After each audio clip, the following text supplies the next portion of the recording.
매일 성경 묵상 나눔입니다. 5월 31일 월요일입니다. 잠언 16장 16절에서 33절입니다. 본문을 읽습니다.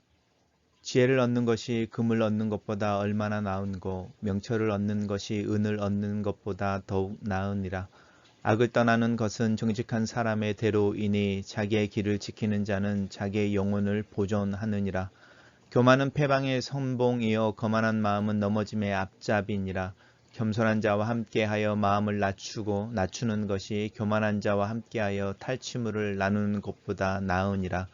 삼가 말씀에 주의하는 자는 좋은 것을 얻나니 여호와를 의지하는 자는 복이 있느니라.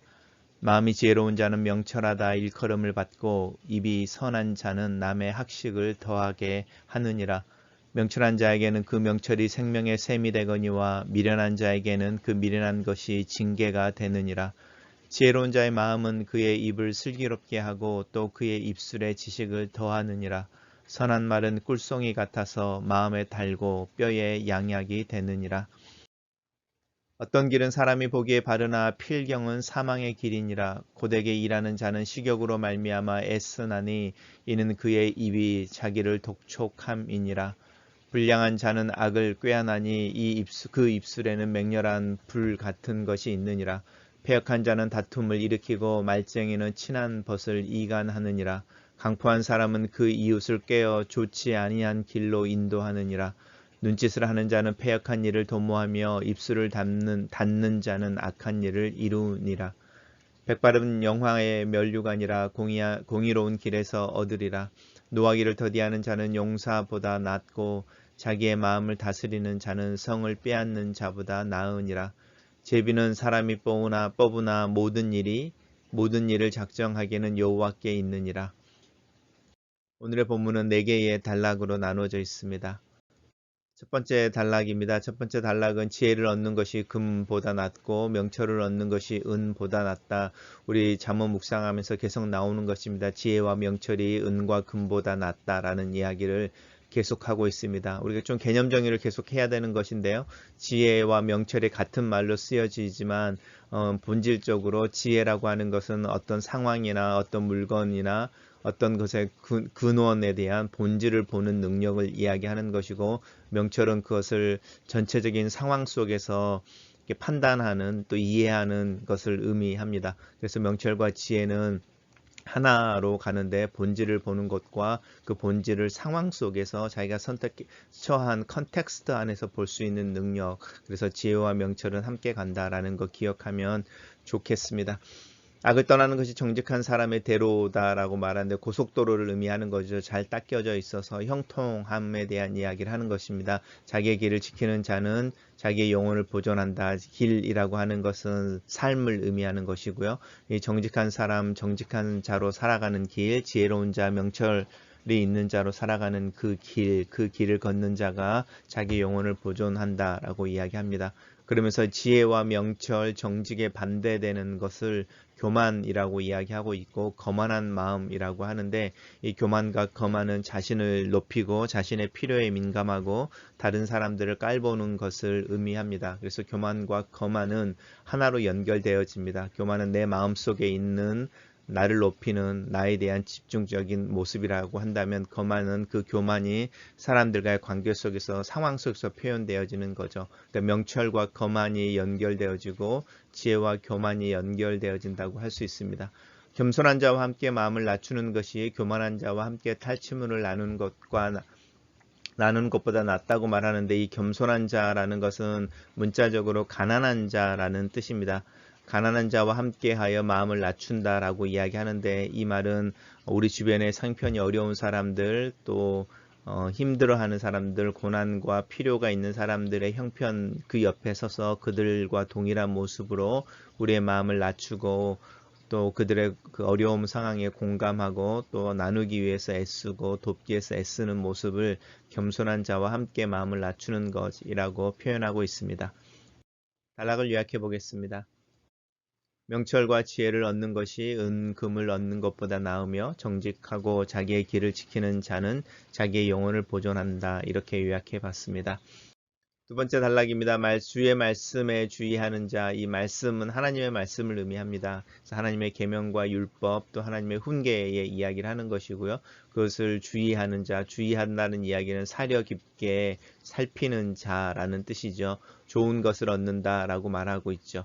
주의 말씀을 주의하는 것과 여호와를 의지하는 것이 같은 맥락에 있는 것을 이야기하고 있습니다. 그래서 주를 의지하는 자는 복이 있는 것처럼 주의 말씀을 사려 깊고 주의 깊게 이해하고 또 실행하기 위해 쓰는 자는 좋은 것을 얻는다. 이렇게 말하고요. 그것이 바로 지혜로운 자인 것이고 명철하다고 일컬음을 받는 자인 것이며 입에서 선한 것이 나오는 것, 입으로 착한 말과 칭찬과 감사와 따뜻한 말들을 하는 그러면서도 하나님의 말씀에 대해서 분명하게 가르칠 줄 아는 사람에 대한 이야기를 하고 있습니다. 명철이 생명이 샘이 되는 것이고요. 지혜로운 자의 마음은 그 입술을 슬기롭게 하고 입술의 지식을 더한다. 선한 말은 꿀송이와 같아서 마음을 달고 뼈에 양약이 된다. 이 양약이라고 하는 것은 병을 고치는 약을 의미하기도 하고요. 병을 고칠 뿐만 아니라 그 건강한 상태가 지속되어지도록 돕는 약을 양약이라고 말합니다. 단락을 요약해 보겠습니다. 주의 말씀에 주의하고 여호와를 의뢰하는 자는 복이 있고 지혜와 명철이 있는 자는 슬기롭고 지식을 더하며 선한 말을 한다. 이렇게 요약했습니다. 어떤 길은 사람이 보기에 바르나 필경은 사망의 길이다라고 말하는데 맞는 말이죠. 세상 사람들이 이야기하는 모든 것이 맞는 것은 아닙니다. 그래서 대중이나 또 다수가 가는 길이 항상 진리는 아닌 것을 우리는 알고 있어야 합니다. 고되게 일하는 자는 식욕으로 말미암아 애쓴다라고 말하면서 이 식욕이라고 나오는 것을 사도 바울이 자문을 참 많이 묵상했겠다라고 싶은 게 이런 구절들을 인용합니다. 저들의 신은 저들의 배다 이렇게 말하는 부분이 있는데 이 식욕으로 말미암아라고 하는 것, 이 식욕으로 나와 있는 부분은 사실은 마음이라는 단어로도 표현되어지고 있는 네피시라는 단어인데요. 욕구, 욕망, 또 바라는 것 이런 의미들입니다. 그래서 이 자신의 어떤 기본적인 욕구와 욕망을 쫓아가는 사람, 또 그것을 충족하기 위해 애쓰는 사람, 그 사람이 어떤 사람들이냐면 불량한 사람들인 거죠. 패역한 자인 거죠. 그리고 강포가한 사람들인 거죠. 그리고 눈짓을 하여 서로 의논하고 짜서 이제 이 이웃을 착취하고 또 멸시하고 또 죄를 짓는 이런 사람들인 것이죠. 이 모습들을 잘 살펴보시면 우리가 이제 피해야 하는 악의 길에 대한 가장 기본적인 것, 우리 안에 있는 죄된 욕구를 쫓아가거나 지나친 자기 중심적인 사고를 살게 될 때 문제가 생기는 것에 대한 경고의 말씀입니다. 단락을 요약해 보겠습니다. 사람의 눈에 바르게 보이나 필경은 사망인 길이 있다. 자기의 욕심을 위한 수고는 재앙과 분쟁, 나눔을 가져온다. 백발이 영화의 면류관이다 이렇게 말하고 있는데 백발이 영화의 면류관이라고 하는 것은 우리 지혜로운 자에게 주시는 하나님의 복과 관련되어져 있습니다. 장수하는 것과 부요함인데 이 잠언에서는 장수하는 것을 부요함보다 더 큰 하나님의 복이라고 이야기를 하고 있습니다. 그래서 이 백발이라고 하는 것은 단순히 흰 머리를 의미하는 것이 아니라 그 장수하는 것에 대한 이야기를 하고 있고 그것이 하나님의 최고의 축복이다라고 이야기하고 있습니다. 어떻게 우리가 이렇게 이 영화의 면류관을 얻을 수 있느냐? 하나님이 우리에게 말씀하신 하나님과의 올바른 관계, 이웃들과의 올바른 관계라고 말하는 이 공의로운 길에서 얻을 수 있습니다. 이 공의로운 삶에 대해서 이제 이야기를 하고 있는데 노하기를 더디하는 자인 거죠. 자기 마음을 다스릴 줄 아는 자입니다. 그리고 모든 일이 하나님께 있다는 것을 알고 있는 사람들인데 이 작정한다라는 말이 좀 이해하기가 어렵은데 이것은 이렇게 어떤 파이널 센텐스를 가지고 있다라는 뜻입니다. 하나님이 평가하시고 마지막에 그 일들에 대해서 심판하시고 그 일들을 이루신다라고 하는 게 이 작정이라고 하는 부분입니다. 하나님께 주권이 있다. 제비를 뽑는다는 이야기는 이스라엘 백성들이 영토를 나눌 때 제비를 뽑았었고 또 중요하게 하나님의 뜻을 분별하려고 할 때 이런 제비를 뽑는 것이니까요. 우리가 하나님의 뜻을 찾고 애를 쓰고 그렇게 살아가지만 사실은 그 일이 올바른 것인지 아닌지 또 하나님께서 그것에 대해서 칭찬하고 하지 않느냐 이 부분들에 대한 주권을 가지고 계신다 이렇게 말하고 있습니다. 단락을 요약해 보겠습니다. 모든 일의 결국이 하나님께 있음을 아는 자는 공의의 길에서 노하기를 더디하고 자기의 마음을 다스리며 백발을 지혜와 영광의 면류관으로 얻는다. 이렇게 요약했습니다. 첫 번째 묵상 포인트입니다. 사물과 상황의 핵심과 본질을 볼 수 있는 안목을 갖길 원한다. 상황에 대한 판단과 이해력을 원한다. 내가 만나는 사람들, 내가 처한 환경, 내가 직면하고 있는 문제에 대한 사려 깊은 이해와 행동을 할 수 있는 능력을 위해 기도한다. 이 모든 것이 하나님을 믿고 의리하는 신앙에서 출발한다. 나는 이 세상에 버려진 것이 아니라 보내진 것이며 내 삶은 종교적인 의무가 아니라 의미를 발견하는 것임을 믿는다. 그래서 나는 내 길을 정직하게 한 걸음 한 걸음 걸어가기를 원한다. 내 마음을 지키고 올바른 길에서 벗어나지 않기를 기도한다. 하나님의 말씀을 읽고 묵상할 때에 진지함, 진실, 정직이 필요하다. 한자 한자 정성을 다해 읽고 내 마음을 다해 읽고 깨닫고 행동하기를 기도한다. 하나님의 말씀을 사려 깊게 조심스럽게 최선을 다해 읽고 깨달은 바를 행하기를 원하는 자세, 그 겸손한 자세를 취하는 것이 중요하다. 그럴 때 성령께서 내 마음에 하나님의 뜻을 따라 살기를 원하는 소원을 주신다. 또 그 소원의 성취를 위해 나에게 능력을 주시고 힘을 주신다. 지혜와 명철, 슬기와 지식, 선하고 따뜻한 말, 이 모든 것은 하나님 앞에 내 자신을 세우고 그분의 마음과 눈으로 내 삶과 타인들을 바라볼 때 가능해진다. 특별히 요즘 내가 말하는 습관과 톤, 또 어휘와 그 말에 담긴 내 마음에 민감하고 생각하게 된다. 세상에 선한 것이 없다. 하나님 앞에 의의는 하나도 없다. 사람들이 옳다 그르다 말하는 것이 사실은 의미가 없다. 그들의 칭찬은 언제든지 비난이 될 수 있다. 나도 내 마음을 알지 못하는데 타인들의 마음을 어떻게 신뢰하며 변화하지 않는 궁극적인 것이라고 인정할 수 있을까? 우리는 각자 자기 마음속에 있는 욕구와 욕망을 실현하기 위해 살아간다. 내가 원하는 것, 내가 욕망하는 것의 실체와 대상을 분명하게 보고 이해하기를 원한다.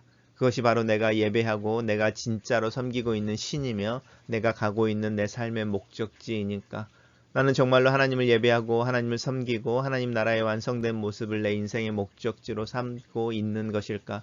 신앙은 나를 하나님 옆에 있게 만들고 그를 기대어 사는 삶을 경험하게 하고 있는가? 나는 하나님을 나를 위한 도구로 이용하고 있진 않는지. 매일매일 하나님을 하나님으로 인정하고는 도전과 시험 앞에 선다. 나는 하나님의 주권을 어떻게 인정하는가? 나는 하나님을 사랑하는 것을 어떤 방식으로 표현하고 있는가? 내 인생의 주권, 주도권이 하나님께 있음을 인정한다.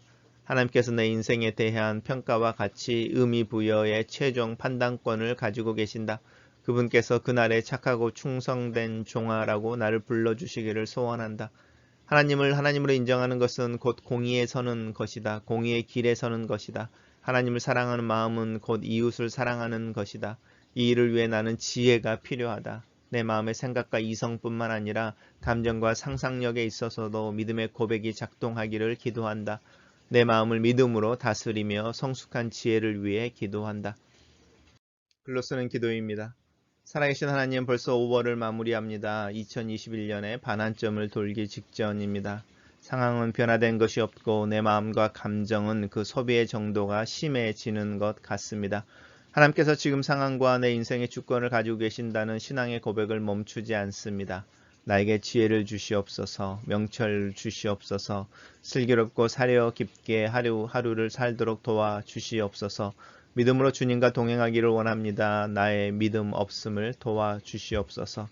지혜를 부어 주시옵소서. 믿음으로 내가 처한 상황을 긍정하며 하나님께서 주시는 평안과 기쁨으로 내 삶을 살찌게 하며 부요하게 하기를 기도합니다. 나와 함께 하시고 나를 인도하시는 하나님을 믿고 기대합니다. 이 믿음이 나와 함께 살아가는 이들과의 관계 속에 적용되기를 원하고 실천되며 경험되어지기를 기도합니다. 예수님 이름으로 기도합니다. 아멘.